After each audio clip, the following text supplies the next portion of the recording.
Morning, मैं आपका friend Sunil Saini. स्वागत है आपका कैट गुरु में। आज हम डिस्कस करेंगे simplification concept number 9। Yes, concept is a power.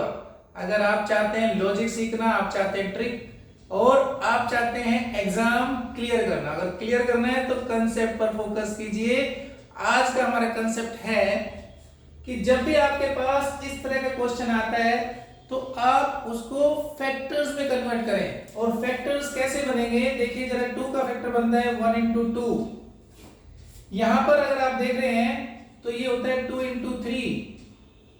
आपको यहां फोकस करना है कि जो नंबर यहां पर आता है तो नेक्स्ट वो ही नंबर यहां आता है। तो इसी तरह से यहां पर भी हमारे पास क्या बनेगा, 3 into 4 एंड नेक्स्ट हमारे पास बन रहा है 4 into 5 and this is 5 into 6। और इसी तरह से अगर आप लास्ट में जाते हैं तो ये 11 into 12। तो सबसे पहले आपने फैक्टर बनाने हैं। फैक्टर के बाद आपको उसको प्रॉपर तरीके से लिखना है और वो है आपके पास माइनस के फॉर्मेट में 1 minus 1/2 and this is 1/2 minus 1/3।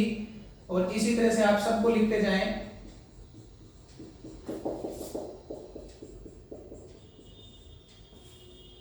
Right.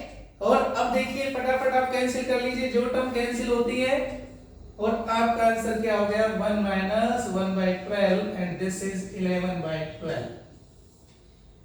तो आप देख रहे हैं concept is a power. Concept कितने आराम से आपको किसी भी टाइप के क्वेश्चन को सोल्व करा देता है।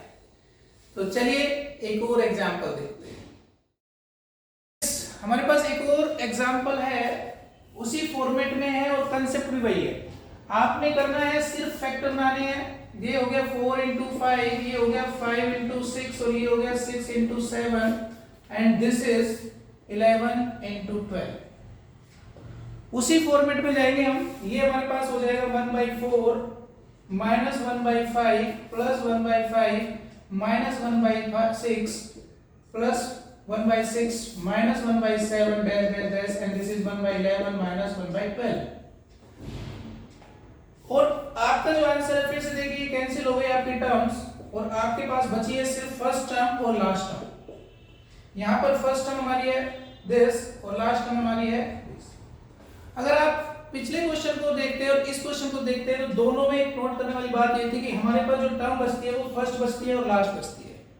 तो जब भी इस तरह क्वेश्चन आता है तो आप डायरेक्ट फोकस कर सकते हैं फर्स्ट टर्म पर और लास्ट टर्म पर and you will get answer. यहां पर हमारे पास हो गया 12 और this is 3 minus 1 and this is 1/6। तो आप देख रहे हैं कि किस तरह से कंसेप्ट से ट्रिक डेवलप होती है। अब मैं उसी क्वेश्चन को ट्रिक से करके दिखाऊंगा। एक और एग्जांपल लेते हैं। इस क्वेश्चन को हम ट्रिक से करेंगे, कंसेप्ट से करेंगे, आप समझ सकते हैं।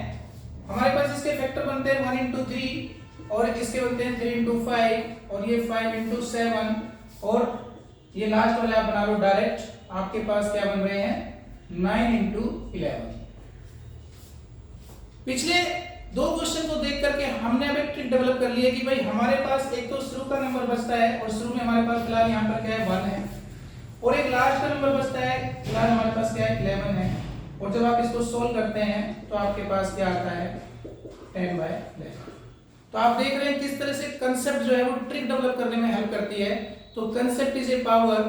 तो जितना हो सके कंसेप्ट पे फोकस करें, प्रैक्टिस करें और मिलते हैं फिर अगले क्लास में एक और कंसेप्ट के साथ। Thank you.